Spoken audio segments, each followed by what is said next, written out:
All right, welcome back to a bonus episode of the Blasters and Blades podcast. So, hey, all you crazy sci-fi and fantasy fans, time for your daily dose of shenanigans over here at the Blasters and Blades podcast. Just three nerdy veterans geeking out over our science fiction passions and fantastical fantasies, a place where magic is king, the sky is the limit, and space is the place. So, without further ado, let me tell you what we're doing right now. We're getting ready to release some of the archive that we found from when we were the sci-fi shenanigans. We're going to get those up there for the posts that were brought down. We thought you might enjoy them, and so without further ado, let us roll that beautiful. Oh wait, they're going to sue me. Play it.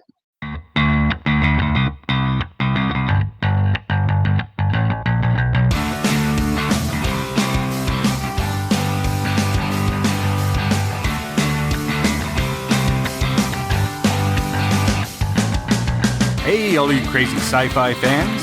Time for your daily dose of insanity over here at the Sci-Fi Shenanigans podcast with your hosts, J.R. Handley and me, Chris Winder. Just two nerdy veterans geeking out over our science fiction passions. A place where the sky's the limit, space is the place, and nerds run the world. Without further ado... All right, welcome back to another episode of the Sci-Fi Shenanigans podcast. Today we're going to do another book review, although this time it will be another anthology hosted by Craig Martell titled The Expanding Universe 4, Space Adventures, Alien Contact, and Military Science Fiction Anthology. We use shorthand, call it TEU4 or The Expanding Universe 4. The rest of that subtitle is a mouthful, so you can skip it if you want, dear listener. So as I mentioned before, I'm publishing my own anthology in December, which the two guests, my co-host and our guest are both involved with. So I've been studying the market. I was, in full disclosure, in volume 3 of this anthology.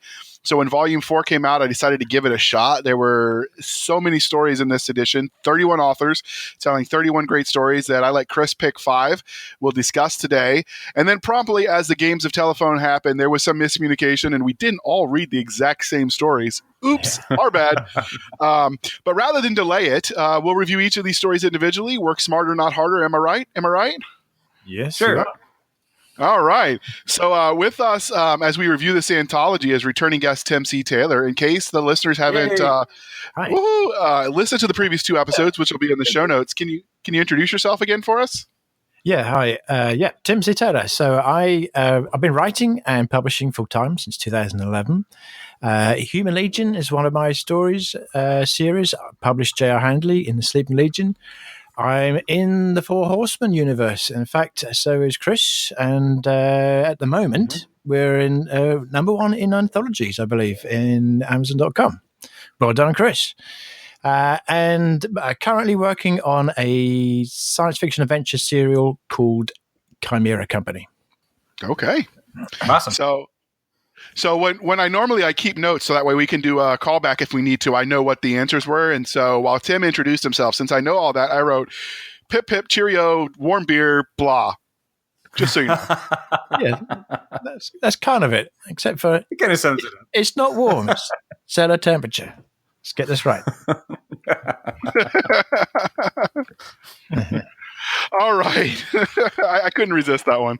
So let's first talk about the cover. So since I'm colorblind, I figure we can start with you, Tim, since you're the guest, and I'll give my thoughts. But bear in mind, like I said, I don't see color like normal folk. So what do you think of the cover, Tim? Well, the cover and the color. I thought it was very good. It looked quite similar to Volume 3, in fact, but slightly different color. So it's a collection of rather cool-looking spaceships. They're all zooming around, looking very exciting. It's I'd say, orange, pink, and brown background. Text is really good. It's maybe a little bit lost in the background, but it looks a bit like the other ones in the series. So I guess that's exactly what you're after, because the first 3 have sold really well. So the 4th one, you want to make it look like the branding for the other one. So it worked for me. Okay, what about you, Chris? Yeah, I like also how they did the title and Craig Martell's name. It's just a little bit lighter, but a nice shadow effect, a nice nice dark edge around it. And the way they did the lighting in the background, there's a big lens flare kind of effect.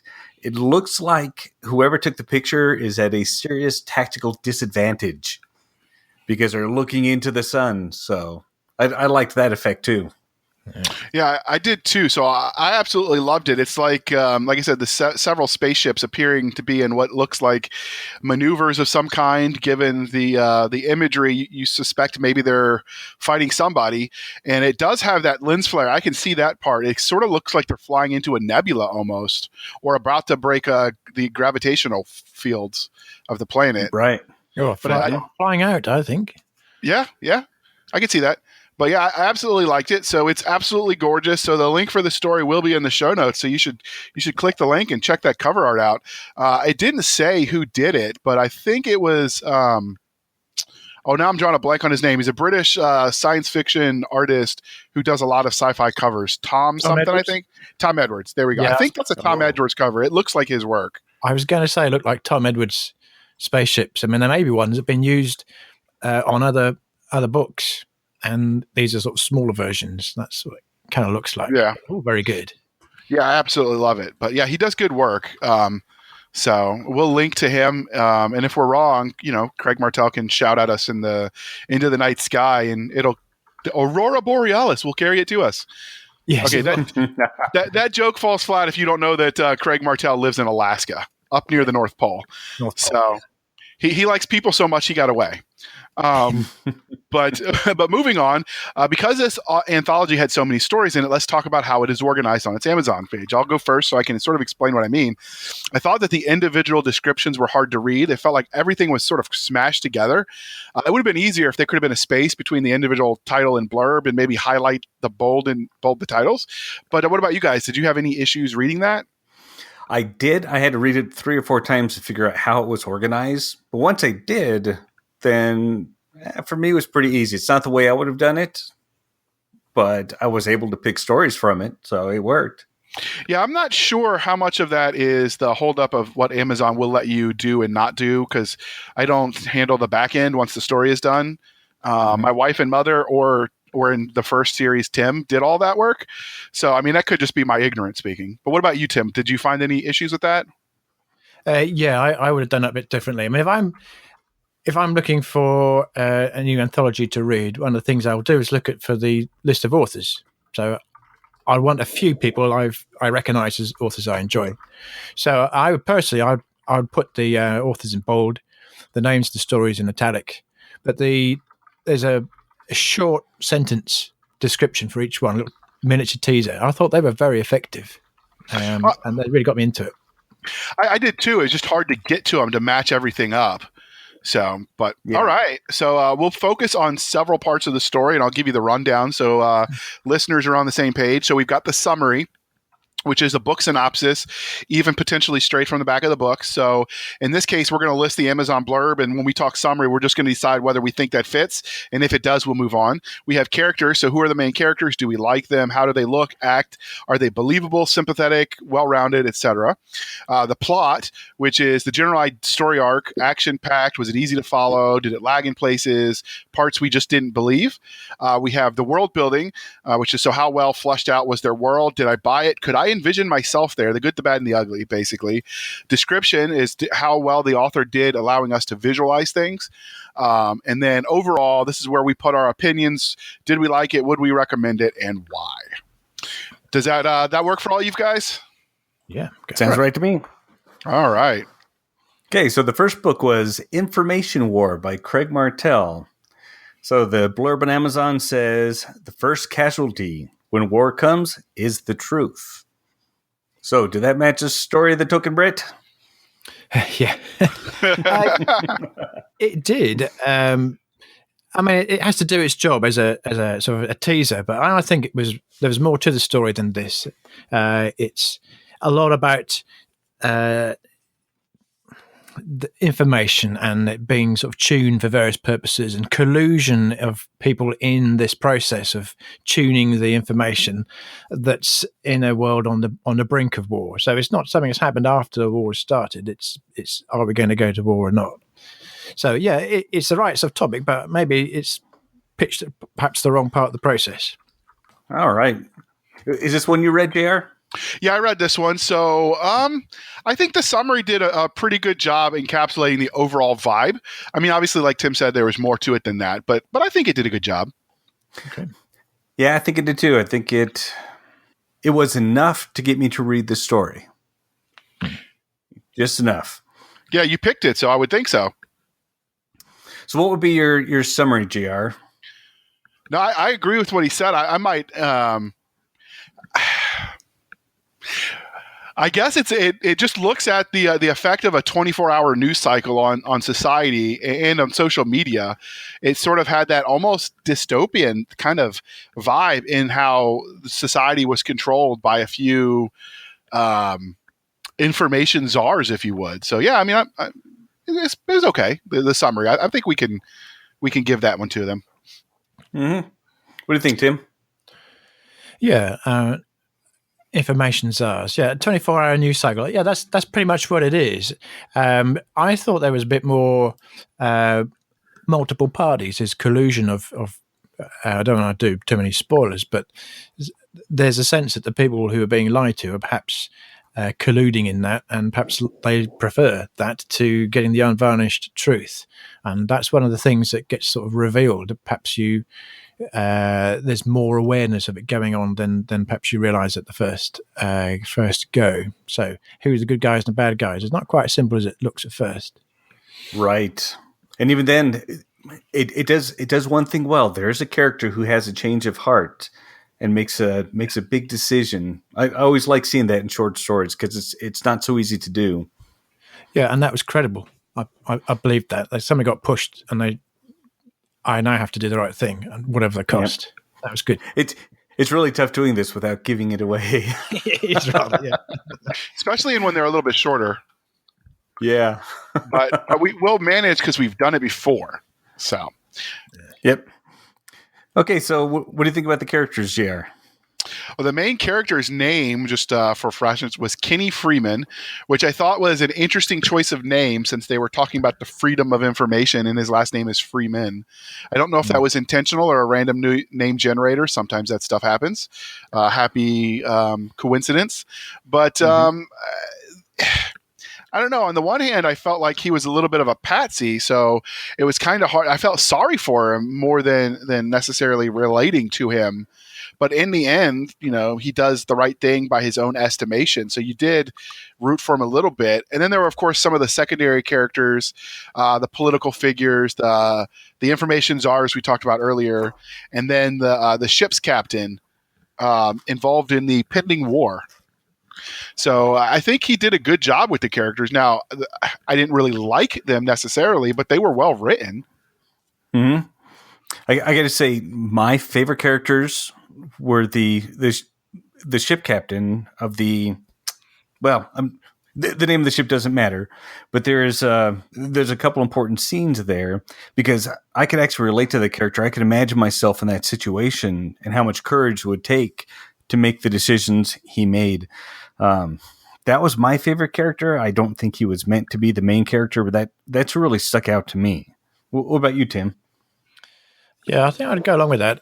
So, I mean, Kenny Freeman, the journalist, I mean, he's not exactly a traditional heroic character, but he sort of questions whether he's actually one of the good guys or the bad guys, and he's sort of a little bit both at different times. And I think that's actually quite an interesting way of doing things. I think the character, the ship's captain, is Captain Woods, was it? Yes. Sounds right. Yeah, I think that was. I think it didn't get an awful lot of screen time, if you like, but I think actually most of the description went in with him and his situation, his crew, and I think that was a very well put together. I think it's Craig's concentrating there, the author concentrating there on that character, and it was a difficult thing to do, as you say, but I think it came across really convincingly, and he is all, I guess, the main catalyst character that people are questioning what the right thing to do is, and he kind of he gives a bit of an indication and makes people think a little bit harder. Yeah, I agree. So Tim, what do you think about the plot of the story? How'd that work for you? Yeah, that was very good. It worked well. As I say, it's the sort of thing, fake news and propaganda wars and things. It's easy to have token good guys and bad guys, make it a little bit obvious. But I like the way that it was. You felt that perhaps parts of society, some of which are obvious, some which not so obvious, are playing their part in this, and they're kind of going along with this manipulation of the truth for an agenda, which makes you think, well, whose agendas are we really going for here? So yeah, that worked pretty well. So what do you think, JR? Yeah, I thought so too. I thought the plot, the pacing was a little disjointed for me. It felt like it was jumbled around. It almost, if I had to pin down what I thought I didn't like about the plot, it was almost like the story was too big for a short story. I mean, I think this could have easily drawn out to a novel, but in full disclosure, I have that problem. I haven't met a short story I haven't tried to turn into a novel. So I can confirm. Yes, me too. It could be my own bias coming out, but I felt like too much was going on, and so it was hard to follow any one thing. I think for me, short stories have to narrow their focus a lot more. Yeah, for me, the plot was overshadowed by the message that was clear and obvious in the story. Yeah, it could have been a little less heavy-handed, and I think the story would have been more enjoyable. But this was definitely, for me, a message story. All right, so what about the world building, JR? How did that hit you? I think he did a good job. It's really hard to mess up world building when you're doing near future because everybody already has this world view in their head to build off of. From as a reader and as an author, I would say that that's the easiest to do just because you don't have to spend as many words there. Everyone knows what a bus looks like, so we don't have to describe the bus. We can move on and talk about the exciting, passenger on the bus, right? So I think with world building, they nailed it. I thought they did a good job. Or Craig Martell. What about you, Tim? Yeah, I'd say what JR did. It's near future. It's maybe 50 years in the future sort of thing. The description, I'm sort of going the next bit as well a little bit. The world building and description, I think, was really about the spaceship, what's going on in space. Yeah. So when you said, JR, that maybe there's too much in it, that's interesting because I thought that it was quite dialogue heavy and description light because the author was trying to concentrate on the bits that were critical to story, spending more time there. Well, I didn't say the description was heavy-handed or was too much. I said the world building in that they were trying to do too much in scope. So you're bouncing around between the politicians, the newspapermen, who are both on Earth, or all on Earth, and then the ship's captain out there investigating this alien threat. And so you're bouncing back and forth when really the story for me was in space. And so what was going on back on Earth, it almost seemed like, okay, I don't care about that. Let's keep moving. So I don't know. If he had narrowed his focus a little bit, I think would have been better. What we really want to read about is Space Force. Yes. Right. Absolutely. Yeah, for me, I thought it was well executed for what he was trying to do because he was constrained by word count. It was supposed to be a short story. And it felt a little bit shoehorned, like he was trying to squeeze too much into too small of a space. But I think it came out okay. So what about the description, JR? What do you think? He didn't spend a lot of time describing what was going on Earth. So there was something like a script that popped up, and I'm picturing like a 1920s newsroom where you've got the little ticker tape, which seemed odd and disjointing a little bit because like this is the modern age. Why don't they just go over internet, tablet, whatever, right? So it seemed almost like a step back tech-wise. But then when he got into space with what he was describing there, I mean, I've always preferred more description over less, but I think for a short story when he's describing the captain encountering the alien, I thought the description there was pretty good. I liked it there. I think he got it right there. It's just when he left space in that first contact situation and he went back to Earth, that's where the story lost me on those parts. Yeah. What do you think, Tim? Yeah, that it's the bit that gets the best description and the best character. Yeah, definitely. Space stuff has got more description. But as I say, it is a way of playing it is to say, well, as an author, I'm going to spend my word count on the bits that are the most interesting parts of the story, and perhaps be efficient elsewhere. And that's how it felt to me. Yeah, me too. I don't remember a lot of what happened on the Earth side, but the description of what happened in space is still vivid in my mind. I may have gotten some of the descriptions wrong. My mind may not be seeing what he's intending, but I was still satisfied. It doesn't matter. Yeah, agreed. So overall, Tim, how would you rate the story? Yeah, I thought it was good. Definitely. What would you say out of 5? Ooh, 4. 4, okay. What about you, JR? So I liked that this was trying to discover the truth in a post-truth world where sound bites are all that matter. I liked that part. And the population were sheep and dumb. Okay, that works for me. I like that he had the Space Force. I dig that. I've been loving all of the memes since Trump announced streamlining our space capabilities into one unified branch. I find that the back and forth on that hilarious. So you've got me there. When they talked about with the propaganda piece, the bugs were attacking, it sort of struck me as shades of Heinlein's Starship Troopers. With the president of the world calling the alien bugs. So I liked that. And I liked the first contact because the reveal was unexpected. I do think overall he used some acronyms that made it a little hard to follow the story. So, I get that was a little off. I will say the reporter as propagandist did sort of agree with my worldview. So, take that for what it is. And in the end, the conclusion was basically what I expected. So I'll give it 3 or 4 stars. But that's not to say I don't like his writing because, I never really want to give the bad reviews. This one didn't do it for me. But I read Craig Martell's Dark Landing and I loved it. So it's not his writing, it's the story. Yep. For me, the only thing that kept it from being 5 stars was that it was so message heavy. It's not typically the kind of story I read. I like stories, if they're going to be message stories, to strike me a week after I read it, where I'll be thinking about it, and then suddenly it'll dawn on me what the message was, because the story was so compelling and the message was so subtle, but it was still there. So I got to give it 4 out of 5, just because it was so heavy-handed. Okay, so our next story was Unexpected Bounty by Terry Mixon. So the blurb on Amazon is, Zag the Bounty Hunter just wanted a beer. The universe had a different plan. Does that match the story, hold on. Before we do that, this is important. So we try to disclose our own biases, et cetera, et cetera. So full disclosure, Chris and I are both patrons of the Dead Robot Society podcast, hosted by Terry Mixon, and I'm actually a fan of his work. But the reason I mention that is he's talked it through on his various episodes, coming up with the concept of the story. So I'm not sure how much with us, because it'll be interesting to see what Tim thinks. Our opinions were colored by we listened to it every step of the way. And so I think that's fair to tell people listening to our thoughts.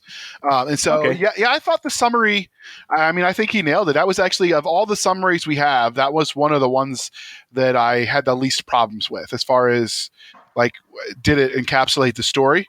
I think this one nailed it. Yep. And it's really simple and it's really silly, I think, as well. What do you think, Tim? Yeah, it's absolutely spot on, and it captures the tone of the story as well as the plot of what happens. So spot on. All right. So what do you think of the characters, Tim? Very good. There's only 2 characters I think actually we get to see. There's a young thief and a very large bounty hunter called Zag, who is a 2.5 meter tall Borrelian.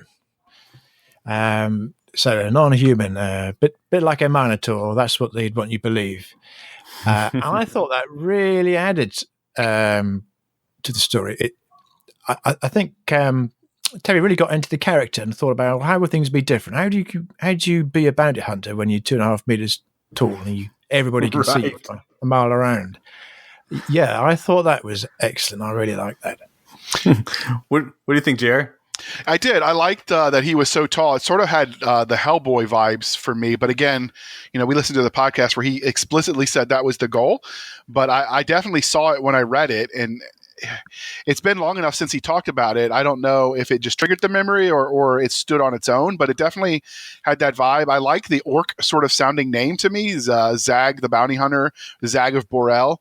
Like that struck me. So I really did like that with the horns and everything.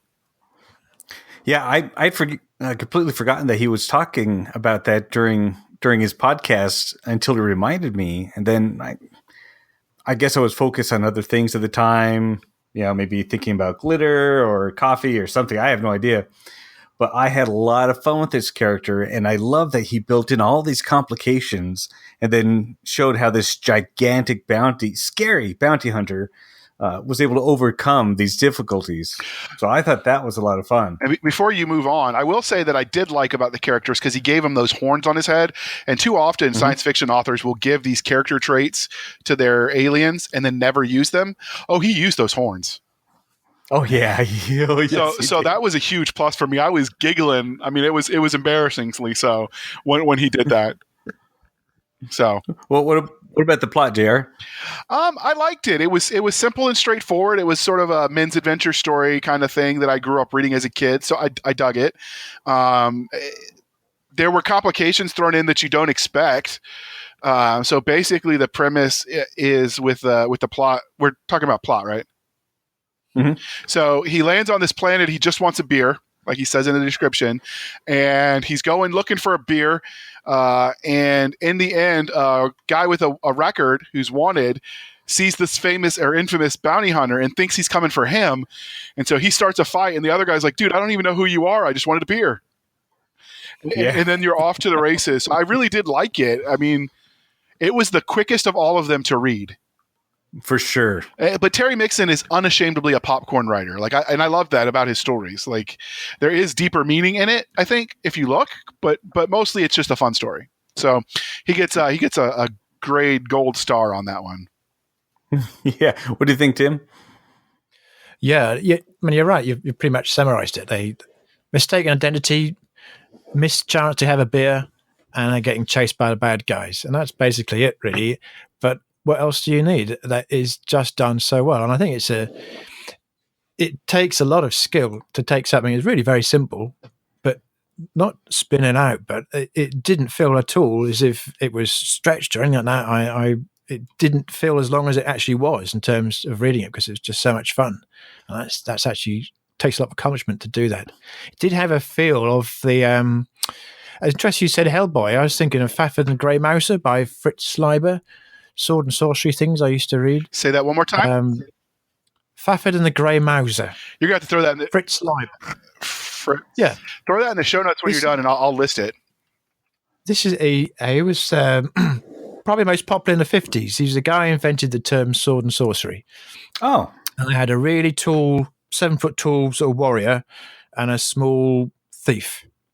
And they basically went around and did things like this. And of course, they stole things. And a bit like kind of a comedy duo version of Conan the Barbarian, I guess. Bit that kind of pulp adventure thing. Well, obviously, that was sword and sorceries, but this has got that same vibe. I love it. Well, that makes sense because Terry's talked about that. Like, his parents were a lot older when they had him and raised him. So, like, a lot, and he grew up in the sticks. So a lot of what he had access to were the classics. They were old by then because they were in the used paperback stores. So it wouldn't surprise me if that wasn't an inspiration, because he's talked about that on his podcast. So, yeah, I agree. Yep, and for me, it was a fun read, just like all of Terry's writing. He'll never be accused of writing high literature, but he writes fun stories, and people buy the fun stories. So obviously, there's a market for him. All right. So what about the world building, Tim? How'd you feel about that? Yeah, it felt very real, and it did all the things it needed to do. It didn't feel contrived. It felt lived in. It felt a bit dirty and oppressive, and got some really bad people chasing them. It all felt very good. As you say, it is understated prose. I'd say he doesn't wow with great, complicated, clever descriptive languages and long descriptive passages, but it makes it all feel real, and it's not an easy thing to do. Yeah. Well, what about you, Jer? I bought it. I mean, it was. I always prefer more detail over less. That's just my thing. But you don't really get that in this day and age. People prefer less because they want to picture it themselves. And so, that's a trait, I think, of Terry Mixon's, because I've read a lot of his other books, is he does those kind of stories where he's lighter on the details on purpose so you can envision it yourself. And probably so he doesn't have to remember it later.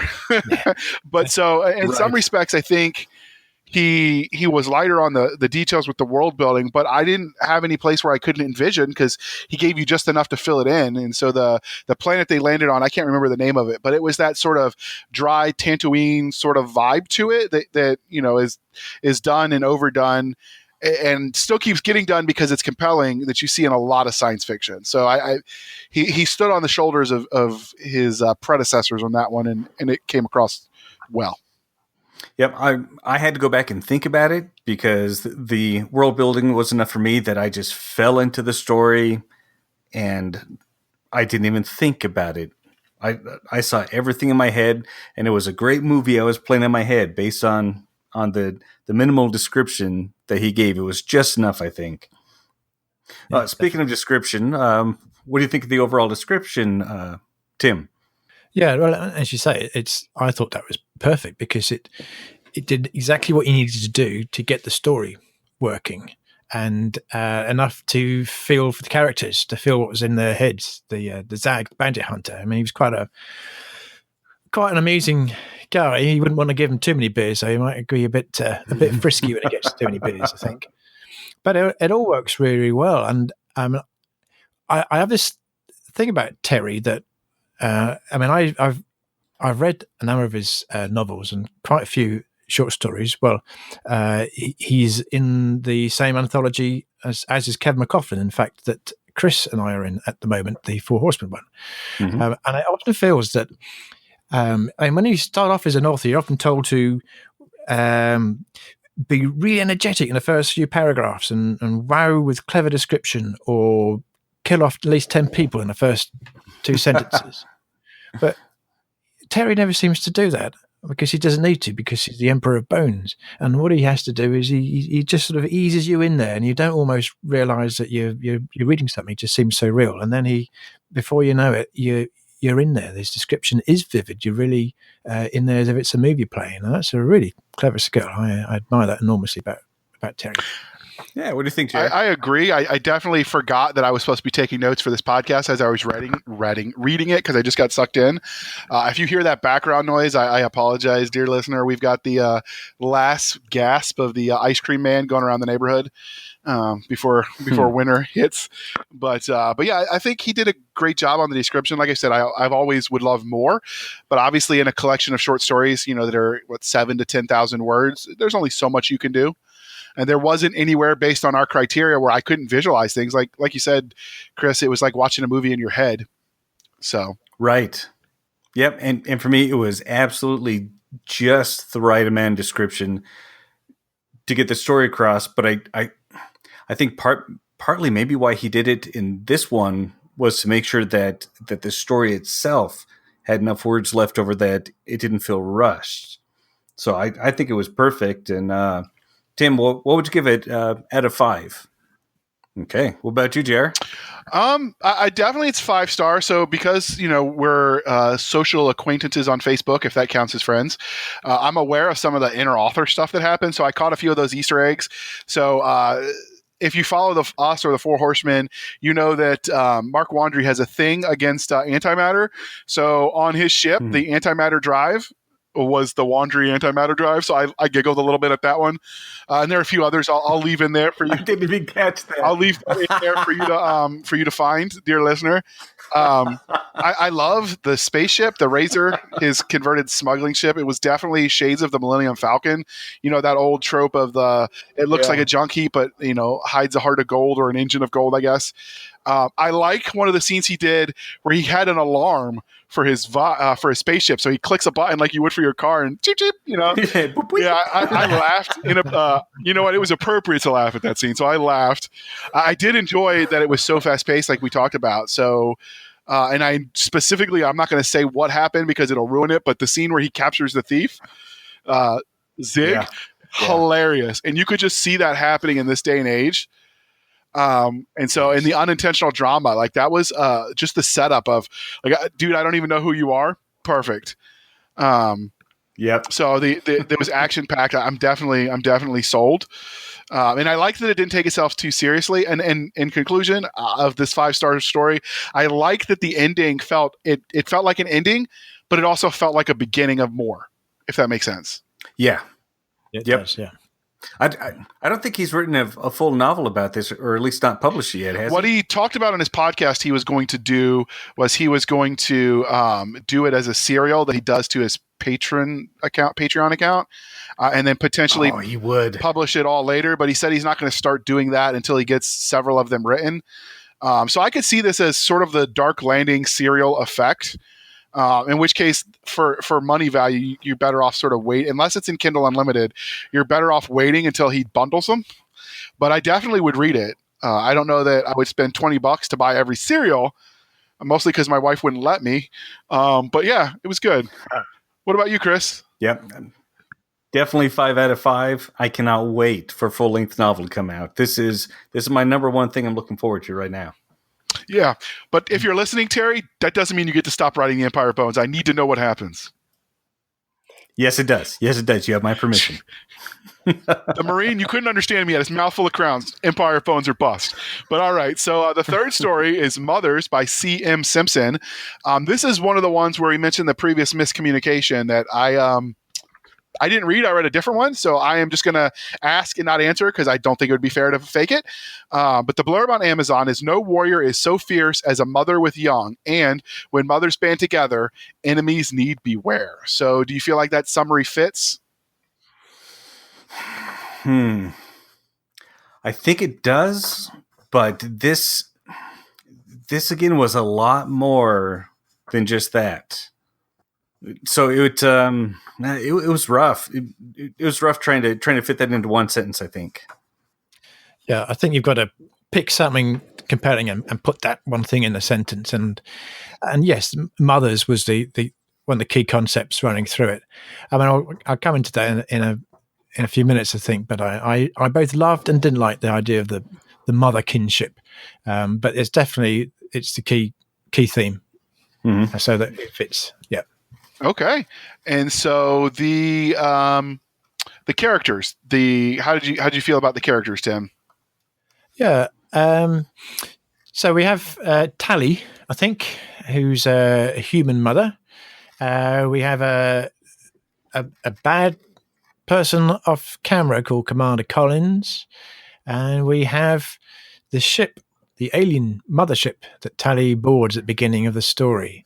So one of the things I felt was most successful, a bit like Information War, the character who changed, Tally at the end of the story has a completely different attitude towards the aliens and the mothership than she does at the beginning, when she wants to just gut it and she can't destroy it because A, she hasn't got the power, and B, because she would risk destroying something that's very valuable to her on the ship. So she does move, I think, more than any of the other characters, or change, and any other characters in the 5 stories we've looked at.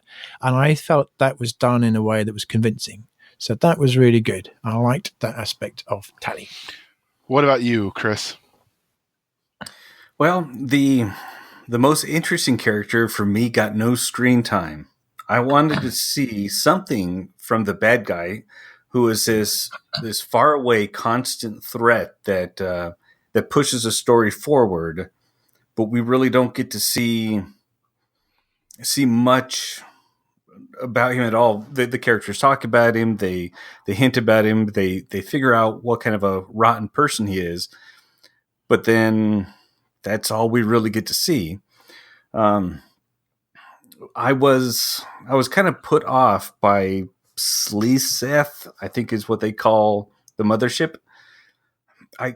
It didn't feel real to me, because I think any alien species, there would be some constants. You know, if the author had said, okay, it just so happens that humans feel this way and aliens feel this way, and this is the one thing that they have in common, like protecting their own species. That's great, but there was just too much in common. it was like a human character thrown into something different. It wasn't that compelling to me, really. Okay. What about the plot, Chris? I think the plot suffered a bit because the author wanted to make a point in the story. It wasn't a message story. It was a story about an idea, but instead of allowing the characters to expose the idea one piece at a time, it was like a tidal wave or a constant waterfall of this idea being thrown at you instead of allowing the characters to discover it as they went. I was disappointed in that part. And you, Tim? Yeah, I think I understand what you're saying there, Chris. It's a bit difficult to say without spoilers, but Right. The author is putting across the sort of thing that it's a nice to believe in, the idea that there's a commonality between humans and this alien race that is through the axis of motherhood, which is a nice thing to believe. And in a way, it's a rather similar to information war in the sense that things aren't quite how they are being portrayed by the sort of official version of events. And it's nice, perhaps little wishful thinking to imagine that this positive concept will perhaps link people together and lead to greater things. It's a nice idea to think we can get on really well with the aliens. So I like that. It's a very positive point of view, but I also a little bit didn't believe it. But I'm very happy with science fiction that I don't particularly believe it, but I enjoy it, so it's okay anyway. So the first Star Wars film, for example, when they have the X-wings go up the Death Star and fire the torpedoes, they seem to be traveling really, really slowly, and all the the anti-air defenses seem to be very bad at actually hitting anything.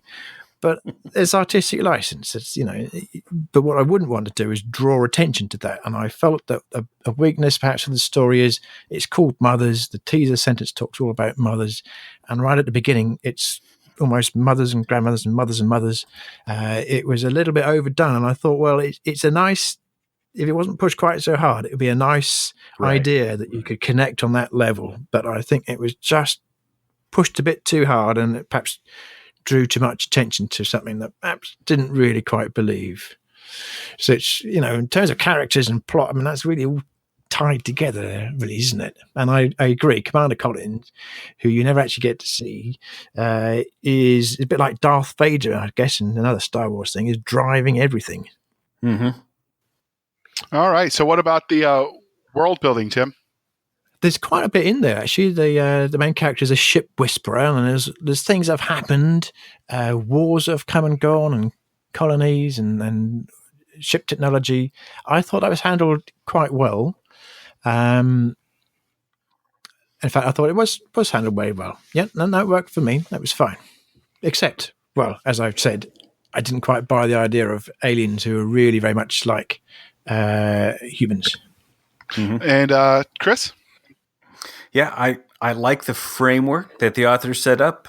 I would read a novel so long as the author took their time with it, allow the story to develop as it went, not front load so much. I understand, constrained. You only have so many words to get the job done.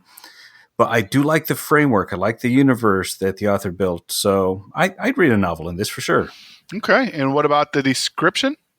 Yeah, I think the description was just enough to get it done, but I wasn't able to picture every scene in my mind. And you Tim? Yeah. At the beginning, I was a little bit not entirely following it as the main character was boarding the ship, what was going on. But that was just a little bit at the beginning, and the rest of it I thought was fine. Okay. And Tim, what do you think overall of the story? Yeah, I thought it was definitely worth reading. I enjoyed it. As I said, for me, I felt it drew a little bit too much attention to the aspect that at one point is sort of very positive, but I didn't quite believe. So I would say that's a 4. All right. And because what about before I move on? Chris, overall, sorry, I didn't mean to forget you, bud.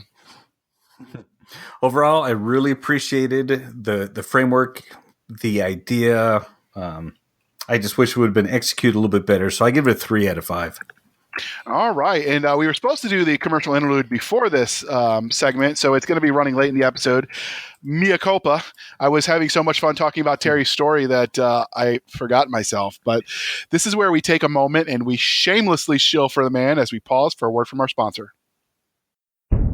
20 remarkable stories, 20 award-winning and best-selling authors, one incredible science fiction collection to awaken your mind to the infinite possibilities.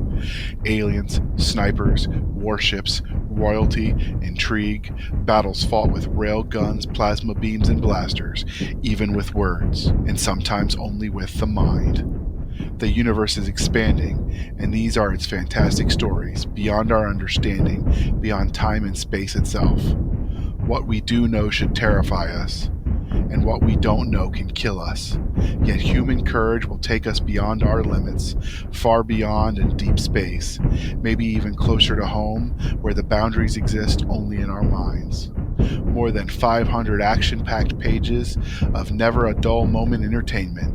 When you discover we're not alone in the universe, will you be prepared?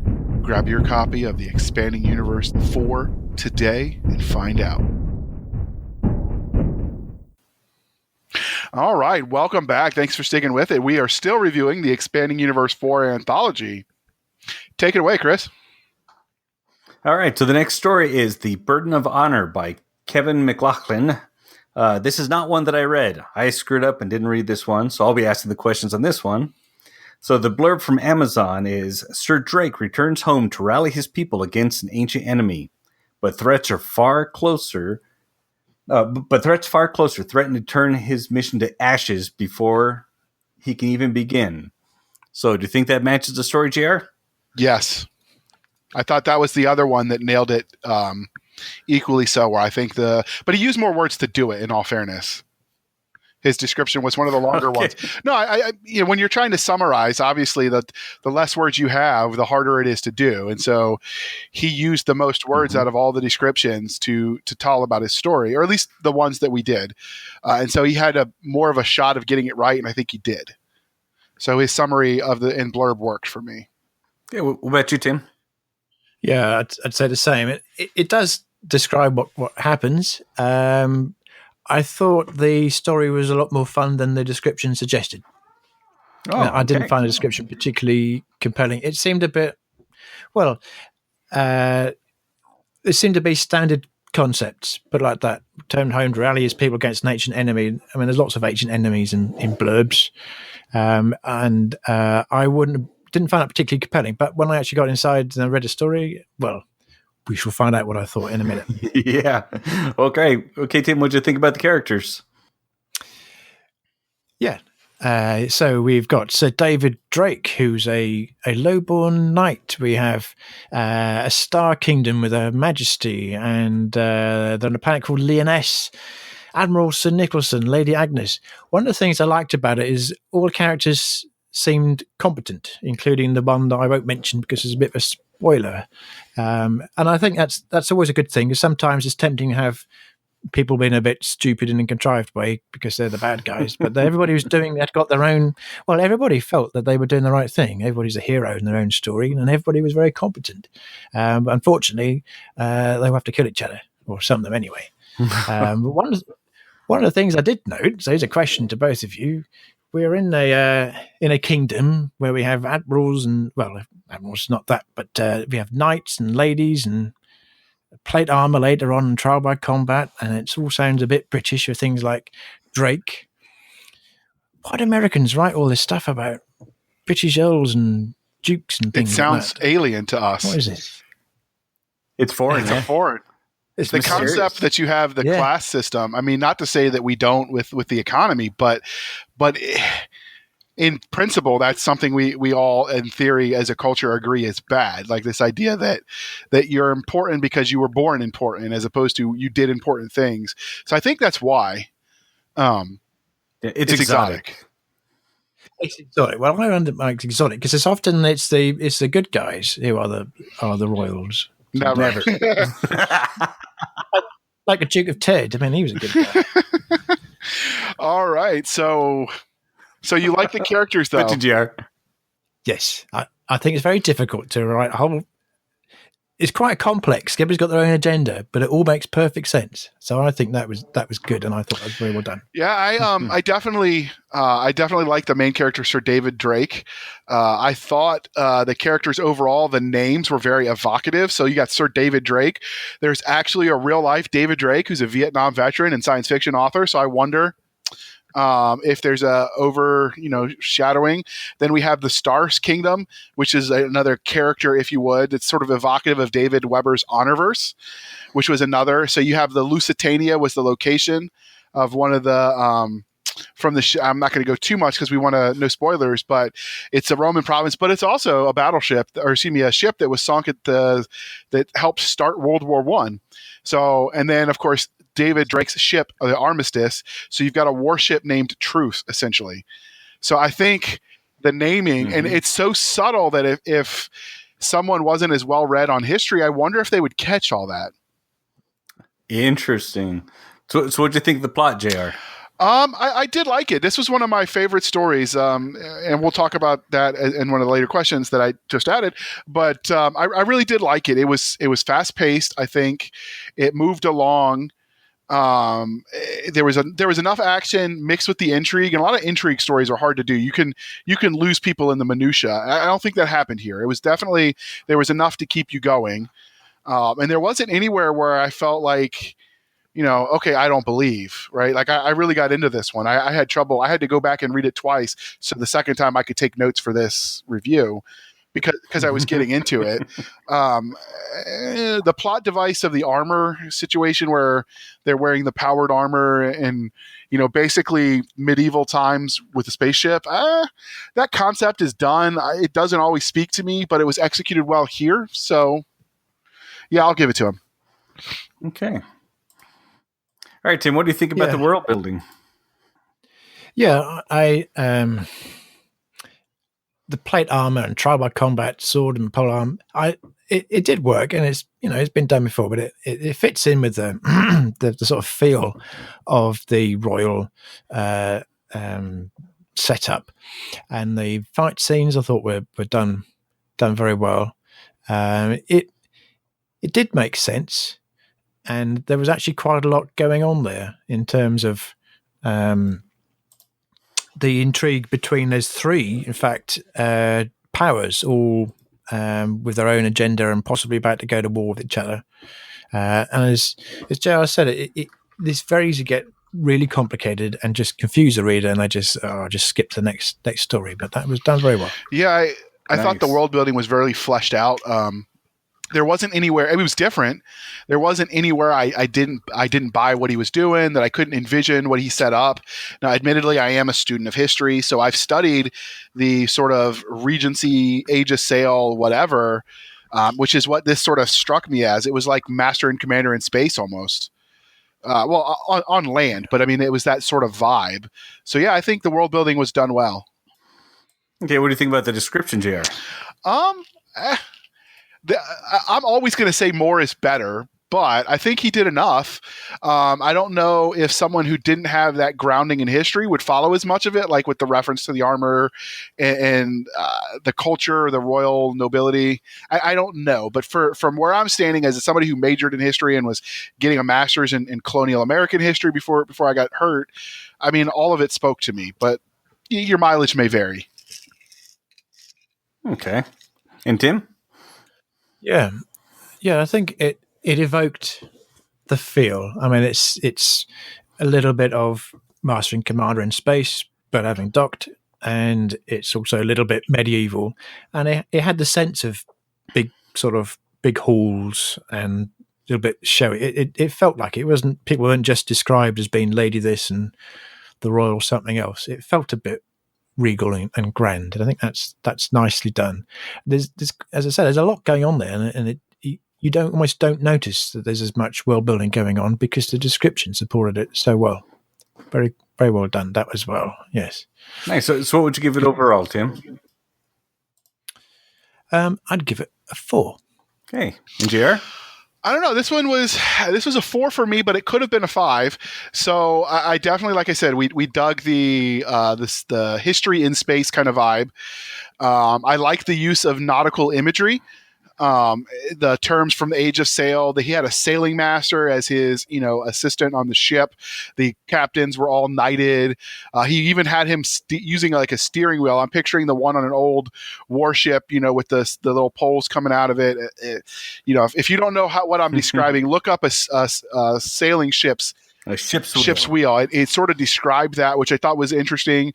What threw me out was there were a few typos. So there's one scene where he said David had left his armor left behind on the ship. It just the second left could have been left out. It would have read smoother. I had to read that sentence a few times to get why it jarred me out. There are a few others where instead of not common, which is what he should have said, he said no common. A lot of those mistakes struck me as what happens if you use dictation and you don't go back to clean it up. Then they were jarring because I was so into the story that sometimes if the story doesn't grab you and you see those mistakes, it doesn't really bug you because you weren't that into it. When you're that into it, the little mistakes are even more magnified. And so in that respect, that's why it was a 4 out of 5 instead of a 5 out of 5. I did like that it was sort of the height of the age of nobility. I really did expect Horatio Hornblower to jump out of the pages. And they even had hot tea. Ugh. Everyone knows tea is supposed to drink cold and sweet. I did like that. Was that? Cellar temperature tea.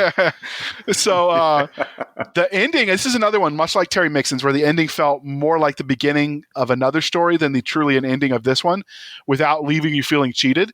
So if he writes this series, I'd definitely buy it. Nice. Cool. Okay, so who's got the last story? All right. So the final agreed upon story, which hopefully we all read. Tim is a better co-host than we are because he actually read all the right stories. But the final agreed upon story is Messenger by Yuda and R.R. Verdi. I am sorry, Yuda, I can never pronounce that name. Maybe in 100 years I will finally get it right. The blurb from Amazon is, "Am I dreaming that I am a machine, or a machine dreaming of being a man?" So did you think that summary worked, Tim? Yeah, I did. It describes it, and it's very evocative. That's spot on description. What about you, Chris? Yeah, evocative's the right word. That's besides the fact that it's Yuda. I was intrigued as to where he went with this. So yeah, it was a good blurb. Yeah, when I've read Yuda's The Long Slow Suicide. I can't remember the rest of it. It's another guy. It's another Indian name. I'll put that in the show notes that he wrote, which isn't for me. It was hard sci-fi, and so I expected that when I see his writing, and his style is very much proper British writing, which makes sense given his nationality. It was. In hard sci-fi, he likes the hard stuff, right? And so when I read the description, that is exactly what I expected. Although, he's a buddy, so we try to support other indies. I figure, I'll give it a shot. But then Chris and I were managing the Sci-Fi Shenanigans Facebook group, and his blurb that him and R.R. Verdi did popped up, and we like, that's what made us decide to do this review. We're like, that sounds interesting. That's a lot different than what he wrote with The Long Slow Suicide. And so I expected with this blurb to be a little harder on the science. And so I was pleasantly surprised. And so I think it almost undersold it. For me, the blurb was more of an action adventure story that I love. And this gives me more of the Asimov, Arthur C. Clarke kind of vibe with the description. And it has that in it, don't get me wrong, but that didn't seem to me the sticking point. Yeah, it was pretty deep. But I liked it. I think the summary worked, but it was all that and more. Okay. Well, what do you think about the plot, JR? Are we not going to talk about the characters? Oh, characters, sure. Characters. So That's what I meant. the main character was the one telling you the story, and I can't remember his name because you only get it a few times, but you were so engrossed in the story that it didn't really matter because he was you and you were he, right? And so the character was a former reservist in the Indian Army, India, who is just getting let off when the aliens attack, and suddenly he's a cyborg, a machine, something. He was definitely relatable. Yeah. You can all understand what you would do if someone attacked your family and what lengths you would go to. So I don't know. I thought the characters were spot on. I think the supporting cast were believable. I mean, you didn't really see much of them, but as far as introducing them for a story that might grow into a novel series, I don't know. I was satisfied. I think he did a good job. Yeah, I think he did. Arjun, I think his name was, but he was Arjun. Now he's both Arjun and Vishnu's vengeance. Right. So yeah, I mean that's kind of the whole point of it. And it's interesting you said about his support team. So he's a shikari, which is a 100-meter machine of gleaming alloy, and the description is: "My fingers are steel, my fists can crush buildings. I'm the cover model for Judas Priest albums." It's really good, shiny, big metal mecha. And I think it helps that the character, and we're not going to spoiler again, but it is, well, as the teaser says, is struggling to be human and machine and both, and it's kind of starting to not work too well together. And I think it's useful that he's got his support team who are credible, sensible, scared, but doing their job, and it helps to relate to him because the in many ways, as the reader, they represent relative normality, a relatively normal point of view, even though it's done in first person, and you're seeing things from the narrator's point of view, but you kind of think, well, I can almost see what's coming from the perspective from the support team, because that's where I would probably be if I was actually experiencing this. So yeah, he also had in there, he didn't call it that, he called it desyncing, but basically the concept, if you guys are familiar with Halo, of rampancy, where basically after a certain point in time the human brain into machine cannot function because it doesn't have the neural paths, and he goes into it a little bit, but if you're familiar with the concept of Halo, of the rampancy where the AIs eventually go crazy, he has something like that, which I think is an interesting concept. And he explained it in a unique way. And so with Halo, for instance, it's all about information. You just take in so much information, it's too much, you go crazy. Here, the way he did it, it's almost the loss of self is what drives them crazy, which I thought was a unique take on the giant mecha robots. So, yeah, I thought his main character was strong, believable, made even more believable by the reactions of those around him. And boy, what a compelling story. I caught myself holding my breath as I was reading it, waiting for the next thing to happen. And it didn't happen exactly when I thought it would. So when it did happen, it surprised me. I thought that was a lot of fun. Absolutely. So had the plot overall hit you, Tim? Yeah, as you said there, Chris, it sort of didn't quite play out the way I'd expected it in terms of the sequencing anyway. It was a little bit backwards and forwards in time.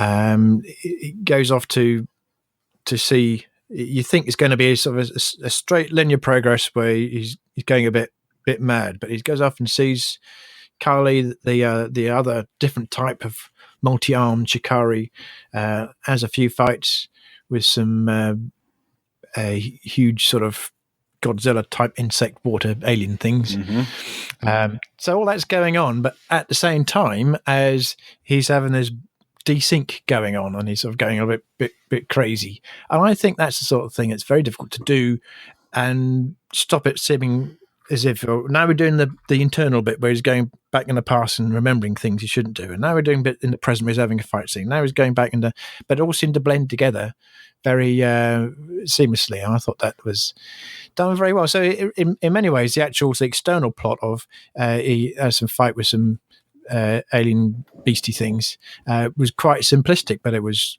all credible in the context of the story, and was just what you needed to play out the internal story, his internal struggle going on at the same time. So I think that worked pretty well. Nice. What do you think, Jared?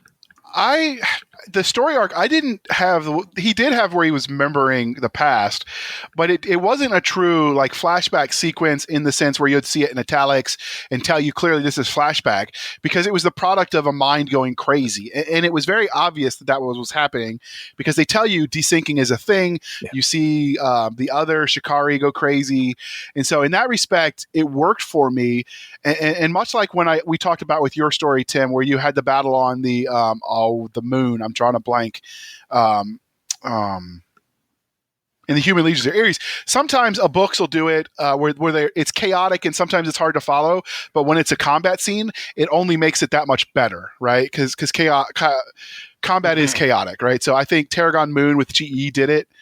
So I liked that. I didn't have a problem with it. It made the story better. Yeah, for me, the best part of the story was the fact that he went somewhere that I think most authors would avoid. He got in the mind and showed you kind of the worst case scenario of technology. Even though we need it, someone's got to make a sacrifice. So that was my favorite part of it. Was just the whole concept. So what do you think about the world? I was going to say, I definitely thought, for me at least, it was definitely easy to follow. It never really lagged in places, and I was totally buying it.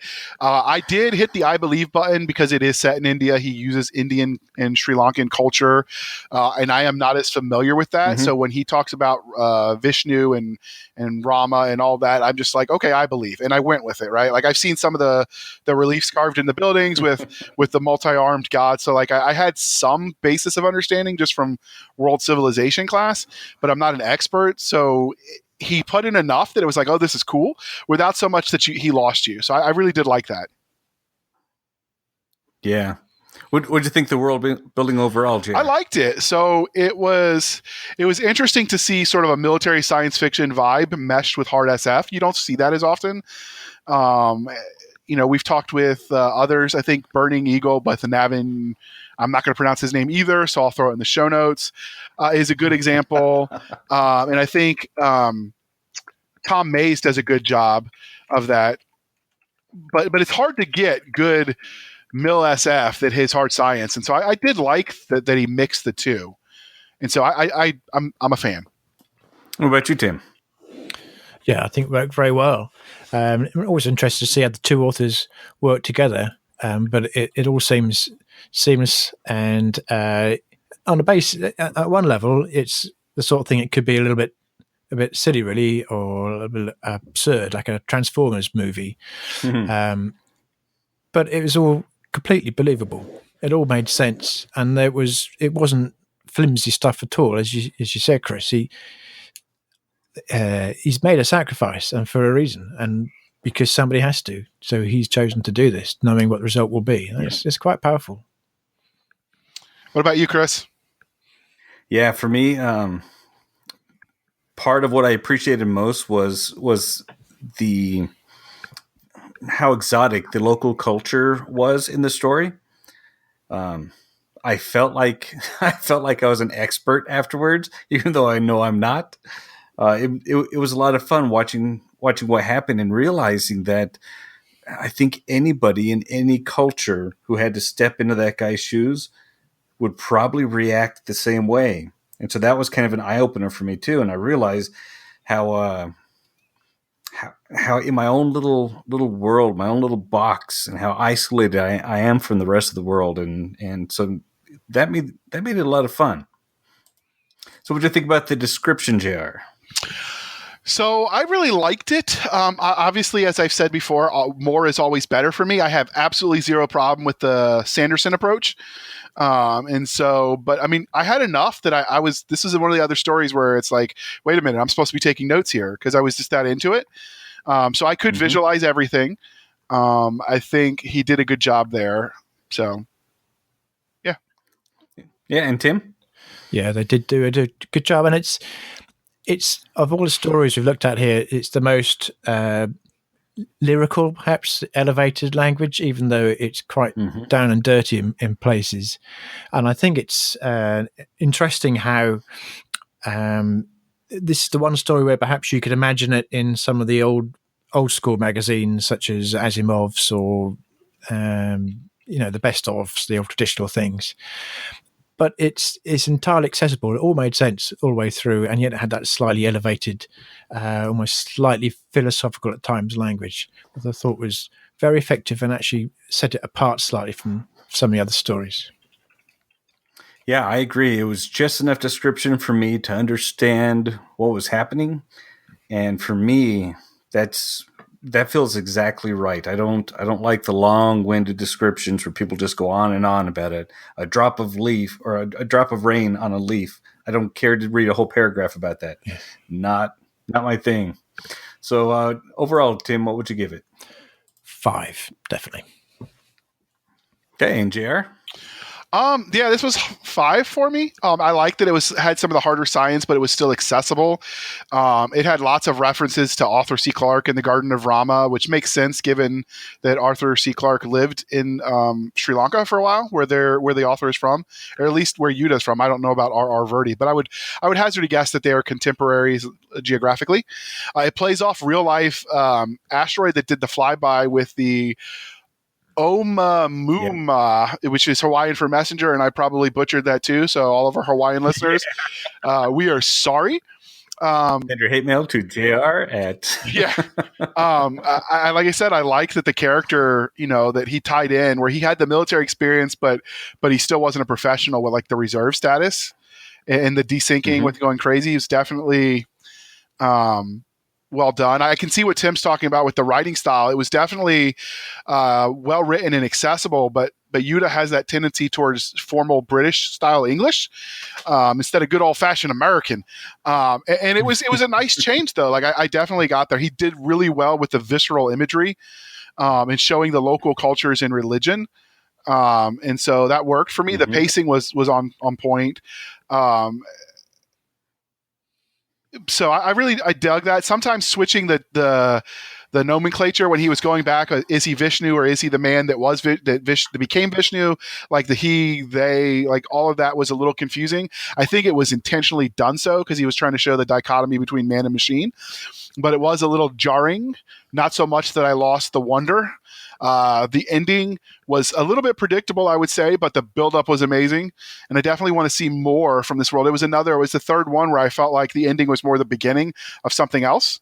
And I agree. Right. His prose were on fire. I wish I could do some of what he did with the imagery and the wording. So 5 out of 5 stars and 6 if we could. And yeah, for me, it was barely 5. Definitely 5. There were some errors I noticed in the writing, just some things that I had to read 2 or 3 times that threw me out of the story. But getting back into it was really easy, so I didn't have any problem with that. Yeah, like you said, in full disclosure, I wanted to like it going in, which helps because Yuta's a great guy. Yeah. Having said that, there are other people whose books I really wanted to like for the same reason, and I couldn't get past page 3. So. Yep. In the end, yep. The story has to carry itself. So, All right. So, and Chris gave his opinion, so we are good there. Says before we wrap up, are there any other stories that you want to give a shout out, an honorable mention that you read and loved? They were in the anthology, Tim. No, those are the only ones I've read so far. Okay. What about you, Chris? Same. All right. So I read a few of the other ones, but none that I loved as much as the 3 you picked with Terry Mixon and Yuta and McLaughlin. Those were the highlights for me. So we will go. Now, yeah. I will take my notes for this and make it a blog post as well. So I might have 12 stars out of 5 for CM, what was her name? CM Simpson, I think. The mother's story. Yeah, CM Simpson's. I might find out that's my favorite after I read it, but yeah, so all right. And then the overall for the anthology, because obviously we all read more than just the ones we reviewed. So what do you think of it overall, Tim? The whole collection? Well, I've only read the ones we've reviewed, and I thought the standard was very high. I would expect 5 random stories from a science fiction anthology to have more of them that I didn't like. But there's none I didn't like, and some I thought were superb. Okay, what about you, Chris? I agree. This book is worth buying. You know, it's like any music album. There's going to be one or two maybe you don't like, but the rest of the songs are pretty good. All right. And so for me, the Terry Mixon story, the Kevin McLaughlin, I don't know, and Yuta stories were worth the price of entry. Like, if those are the only three I got, I still would have gladly paid the $3.99. They were that good. Mm-hmm. I also read the Jonathan Brazy story. It wasn't bad, but it wasn't. I mean, I didn't love it either. And you'll see my thoughts when I write my review. So, I mean, I read a few others that, were okay. They didn't scream at me though. And so, but overall, if only got those three stories, I wouldn't feel cheated. So sounds like Chris made the right picks. Absolutely. So well done, Chris. So besides this anthology, what are you reading in the genre of science fiction, Tim? You get to go first since you're the guest. Okay, thank you. Well, I'm reading Darkling by Jason Cordova, which is the second in the Kin Wars saga, of which apparently there are 9 planned. So Chris definitely picked the right stories, because I would describe Darkling as being political court intrigue, men in super mech suits, a heavy family sense, cool urban chase scenes, and information war. So it's kind of a combination of all the things we've just been talking about in the short stories. All right. I actually really liked Darkling. I've read the first 2 in the Kin War saga and loved them. So I've been waiting for book 3. And I think I wrote a review on that. If I did, I'll check. There's only so much time in the day, and if I spend all of it writing reviews, I don't have time to write, and people get mad at me for that. So, but yeah, it's a good one. Good choice. What about you, Chris? I'm reading Uglies by Scott Westerfield. Uglies? It's a it's a near future dystopian where people are classified into 2 groups, pretties and uglies. And I still haven't, I'm about a third of the way into the book, and I'm lost in the story, but I still don't know what the point is. So it's one of those stories where I can barely put it down, but I have no idea how it's going to end. Not the slightest clue. So the ending's probably going to be a surprise. Okay. So I just finished the book 7 of The Galaxy's Edge, and I've got to write a review. So I didn't want to read book 8 because I don't want to muddle everything up. So I just started, book 7 is Turning Point.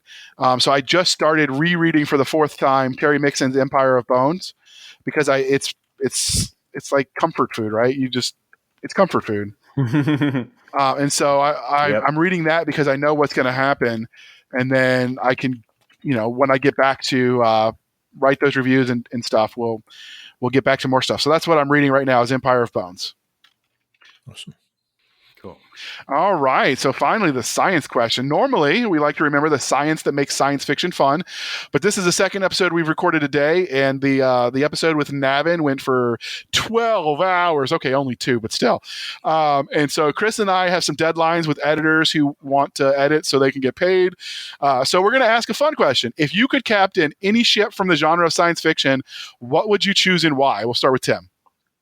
Okay, well, I would choose a Mark II Phantom X-Boat, which is something I wrote in my Human Legion series.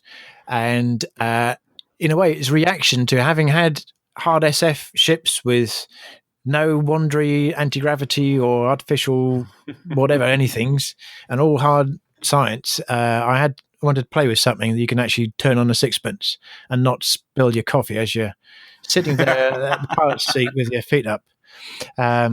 So yeah, I'd like that. And also because having written the book and then having new covers done afterwards, the description I gave to the artist Vincent Sammy was, the wings are kind of like a swept back sycamore's wings. And he thought, okay, I can run with that. And he did an excellent image for it. So I really like that. I've got my coffee mug has got that picture on it. Yeah, I need to get those coffee mugs. You know what? Let me add that to the show notes. Give me just a second, Tim. We will throw that in there. Human Legion merch. So you can order your own coffee mug if you so desire, dear listener. Some of my characters are in there as well. So, all right. And that was an interesting ship. I didn't even think of creating my own, only because, if we're being entirely honest, I used your spaceships when I wrote the series in your universe. So, but yeah, that's a good one. I did like those boats. What about you, Chris? Mine is definitely the Space Battleship Yamato. This was a series that ran in 1974 and 1975.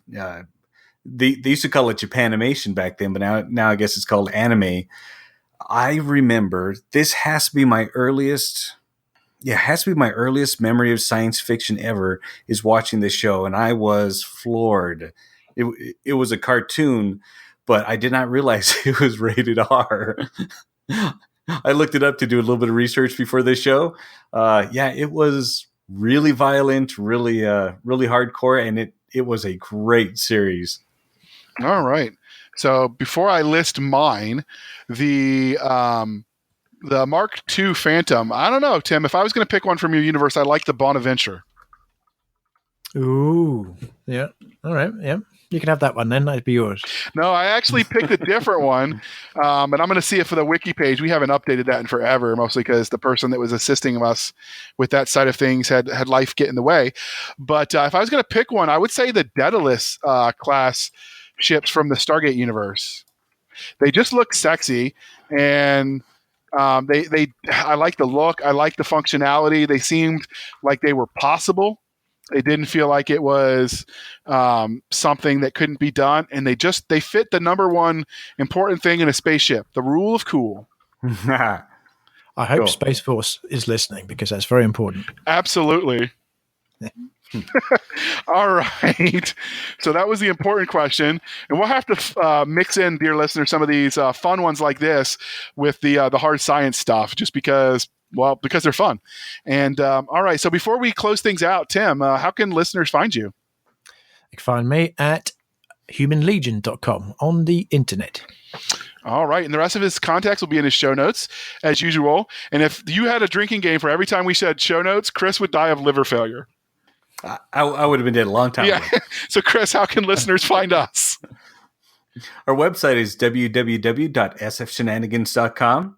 Our Twitter handle is @SFS, that's Sierra Foxtrot Sierra _show.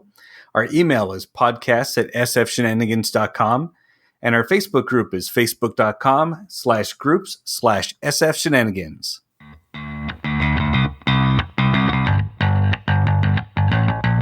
Thank you for spending some of your precious time with us. For Chris Winder, I'm J.R. Handley, and this was the Sci-Fi Shenanigans Podcast. We'll be back next week at the same time, where we'll indulge our love of space and all things that go boom. All right. Thank you for sticking with us through that archived episode that was in the digital memory hole that we found. We thought you'd enjoy it. So thank you for spending some of your precious time with us. For Nick Garber and Doc Cisca, I am J.R. Handley, and this was the archive for the Blasters and Blades podcast. We'll be back at our regular scheduled time, where we'll indulge our love of nerd culture, cheesy jokes, and all things that go boom.